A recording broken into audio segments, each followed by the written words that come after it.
Hello welcome दोस्तों, आइए ज्ञान बातें देख रहे हैं आप। मैं रवि कुमार एक बार फिर से नई वीडियो में हाजिर हूँ।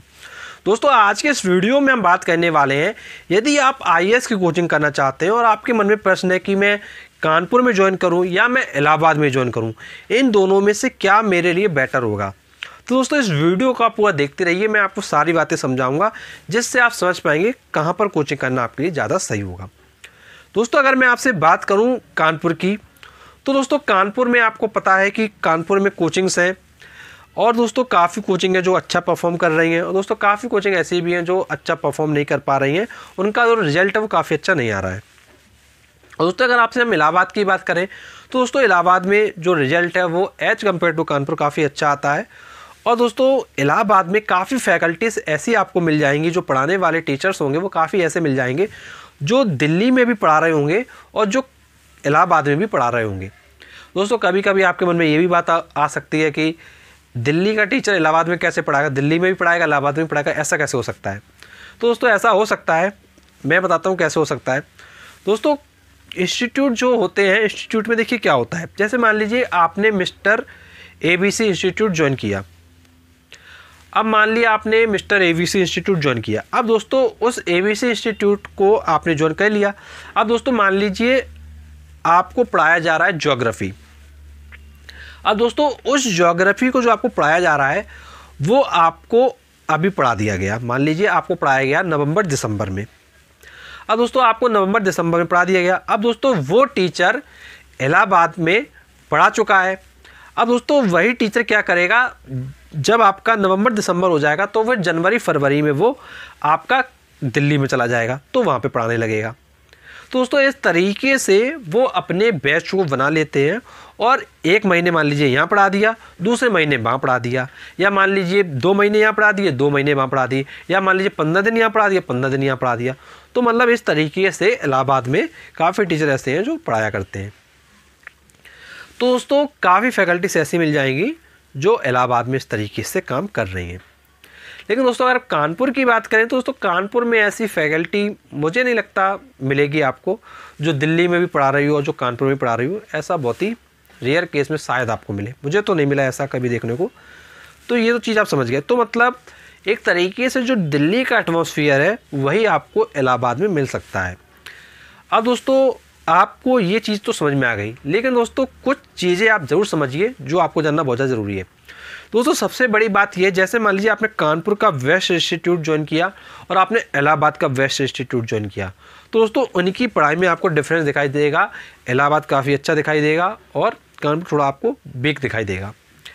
लेकिन दोस्तों आपने इलाहाबाद का कोई इंस्टीट्यूट ज्वाइन किया जो अच्छा नहीं है, तो दोस्तों कानपुर का बेस्ट इंस्टीट्यूट और इलाहाबाद का जो इंस्टीट्यूट जो अच्छा नहीं था उसको आपने ज्वाइन किया, उनमें लगभग समानता दिखाई देगी। या हो सकता है कानपुर का इंस्टीट्यूट उस जगह काफ़ी अच्छा परफॉर्म कर जाए इस इंस्टीट्यूट से।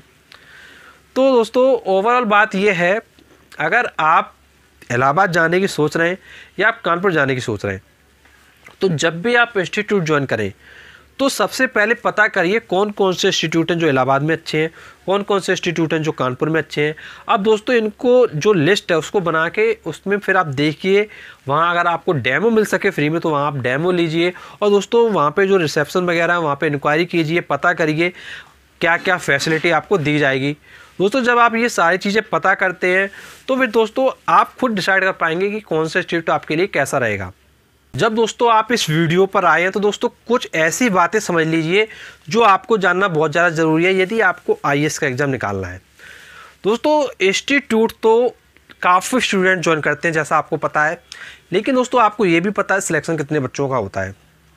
तो दोस्तों अगर आपको सिलेक्शन लेना है तो कुछ चीज़ें ज़रूर आप ध्यान रखिए, क्योंकि दोस्तों आपको पता होना चाहिए जो इंस्टीट्यूट में आप पढ़ने के लिए जा रहे हो, आप बिल्कुल अगर नए हो तो दोस्तों आप एक बात ये ध्यान रखिए, सबसे पहले जिस इंस्टीट्यूट में आपको पढ़ाया जा रहा है वहाँ पे जो पढ़ाया जा रहा है उसको तो आप पढ़ेंगे, लेकिन दोस्तों आप ये भी चेक करेंगे सिलेबस क्या है, आईएएस में क्या सिलेबस है। दोस्तों जो सिलेबस है आईएएस का उसके अगर आप अनुरूप पढ़ेंगे तो दोस्तों वहाँ से आपके सिलेक्शन के चांसेस बनेंगे। और दोस्तों अगर आपने ऐसी चीज़ें पढ़ी जो सिलेबस के अनुरूप नहीं थी तो फिर दोस्तों कहीं ना कहीं जो आप मेहनत करेंगे वो रंग नहीं लाएगी। तो इसलिए सिलेबस के अनुरूप आपको पढ़ना है। तो ये जो सिलेबस डाउनलोड करना है ये आपकी रिस्पॉन्सिबिलिटी है। यदि कोई कोचिंग इंस्टीट्यूट आपको सिलेबस नहीं दे रहा है तो आप अपनी तरफ से सिलेबस यूपीएससी के ऑफिशियल वेबसाइट पे जाके सिलेबस को डाउनलोड करें और देखें क्या क्या चैप्टर्स हैं और कैसे कैसे जो क्वेश्चंस पूछे जाते हैं वो सब चीज़ों को आप समझिए। अब दोस्तों सेकंड इम्पॉर्टेंट थिंग जो आपको ध्यान रखना है वो है, मोस्टली लोग क्या करते हैं, कोचिंग ज्वाइन करते हैं और वो समझ लेते हैं कि हमने कोचिंग ज्वाइन कर ली तो हमारी जिम्मेदारी खत्म, कोचिंग की जिम्मेदारी है कि भैया यही सिलेक्शन कराएंगे। तो भाई ऐसा बिल्कुल भी नहीं होता है। आपको अपनी रिस्पॉन्सिबिलिटी खुद समझना होगा और दोस्तों अपनी तैयारी खुद करना होगा। अगर आप ये सोच के केवल तैयारी करेंगे कि भाई हमने कोचिंग ज्वाइन कर लिया, अब कोचिंग की जिम्मेदारी है, तो फिर कहीं ना कहीं जो आपका जो रिज़ल्ट है वो अच्छा नहीं आएगा। इसलिए आपको अपनी रिस्पॉन्सिबिलिटी खुद समझना होगा और किसी भी जगह जाएंगे तो आपको खुद ही पढ़ना पड़ेगा। और जो बच्चे सिर्फ इंस्टीट्यूट पर डिपेंड होकर बैठ जाएंगे तो दोस्तों ज़रूरी नहीं कि आपका जो रिज़ल्ट है वो पॉजिटिव आए। तो इस चीज़ को आप ज़रूर ध्यान रखिएगा। अब दोस्तों तीसरा पॉइंट जो आपको ज़रूर ध्यान रखना है वो है आपका कि आप मॉडल पेपर को ज़रूर करिए। दोस्तों मॉडल पेपर जो आपके हैं, जो प्रीवियस ईयर वाले क्वेश्चंस पेपर हैं, उनको आप देखिए उनमें कैसे कैसे क्वेश्चंस आए हैं, क्या चीज़ें पूछी जा रही हैं और किन चीज़ों से क्वेश्चन बन रहे हैं। जब दोस्तों आप ये सब चीज़ें देखेंगे तो आपके पास जो बुक्स होंगी उनसे पढ़ेंगे तो आपको एक ये रियलाइजेशन होगा कि कौन चीज़ें हमारी इम्पोर्टेंट है, कौन चीज़ें हमारी इम्पोर्टेंट नहीं है।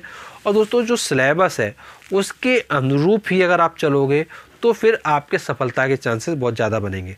दोस्तों काफ़ी लोगों को मैंने देखा वो क्या करते हैं, इस कोचिंग में गए पढ़ने, पढ़ लिया, मान लीजिए किसी का मन था हमने कानपुर में पढ़ लें पहले, फिर इलाहाबाद चलेंगे। पहले कानपुर में पढ़ा 2 साल, फिर क्या किया 1-2 साल इलाहाबाद में पढ़ा, नहीं हुआ सिलेक्शन, फिर वो दिल्ली चले गए। तो दोस्तों अगर आपको यही सब करना है तो दोस्तों कहीं ना कहीं ये आपका 5 से 6 साल ऐसे निकल जाएगा और आपको पता भी नहीं चलेगा। तो दोस्तों एक बात ध्यान रखिए, जिस इंस्टीट्यूट को ज्वाइन करना है सबसे पहले देखिए कौन सा इंस्टीट्यूट बेस्ट है और दोस्तों उस पर ही बिलीव करिए और बिलीव करने के बाद अपनी मेहनत को बहुत ज़्यादा करिए क्योंकि सिलेक्शन आपके द्वारा होगा ना कि इंस्टीट्यूट के द्वारा। और दोस्तों अगर आप सिर्फ भटकते रहेंगे इस कोचिंग में, इस कोचिंग में, इस शहर में, उस शहर में, या आप पढ़ने के समय में फालतू इधर उधर घूमेंगे, कभी इससे वार्तालाप करना फालतू है, कभी उससे वार्तालाप करना, तो दोस्तों जो आपका जो टारगेट है वो कहीं ना कहीं पीछे रह जाएगा। तो दोस्तों मैंने आपको समझाने का पूरा प्रयास किया, आपको काफ़ी चीज़ें समझ में आई होंगी। और दोस्तों एक बहुत ज़रूरी बात जो आपको ध्यान रखनी है वो कि आपको कभी भी अपना टाइम और लोगों के चक्कर में बेकार नहीं करना है। आप अपने प्रिपरेशन पे ध्यान दीजिए और दोस्तों जब आप अपनी प्रिपरेशन पे ध्यान देंगे तो डेफिनेटली बात है कि कहीं ना कहीं जो रिजल्ट है वो आपके पॉजिटिव आएंगे। और दोस्तों कुछ आप पूछना चाहते हैं दोस्तों नीचे कमेंट बॉक्स है, उसमें आप अपनी प्रॉब्लम को डालिए, उसका हम आपको बहुत ही रिप्लाई करेंगे। और दोस्तों हम आपको बताना चाहेंगे हमारा एक फेसबुक पेज है, आइए ज्ञान बढ़ाएं ऑनलाइन लर्निंग वीडियोज़। दोस्तों वहाँ पर आपको काफ़ी इंपॉर्टेंट वीडियोज़ के लिंक और जो भी वैकेंसीज आती हैं उनके अपडेट्स मिलते रहते हैं। और दोस्तों हमने एक प्लेलिस्ट बना रखी है IAS, IPS, IFS एग्ज़ाम। दोस्तों इस प्लेलिस्ट में आपको काफ़ी IAS से संबंधित वीडियो मिलेंगे जिनमें आप सीख सकते हैं कि एग्ज़ाम कैसे क्रैक करना है, क्या सिलेबस है, किन बातों का ध्यान रखना है, कौन कौन सी वो मिस्टेक है जो स्टूडेंट्स करते हैं। दोस्तों उन सारे वीडियो को आप देखिए क्योंकि ये वीडियोज़ आपकी लाइफ में काफ़ी ज़्यादा चेंजेस लेके आएंगे। और दोस्तों यदि आपका पैसा कमाने का मन है, पढ़ाई के साथ पैसा कमाना चाहते हैं, तो दोस्तों काफ़ी वीडियोस हैं जो पैसे कमाने से संबंधित हैं, काफ़ी नए नए तरीके हैं।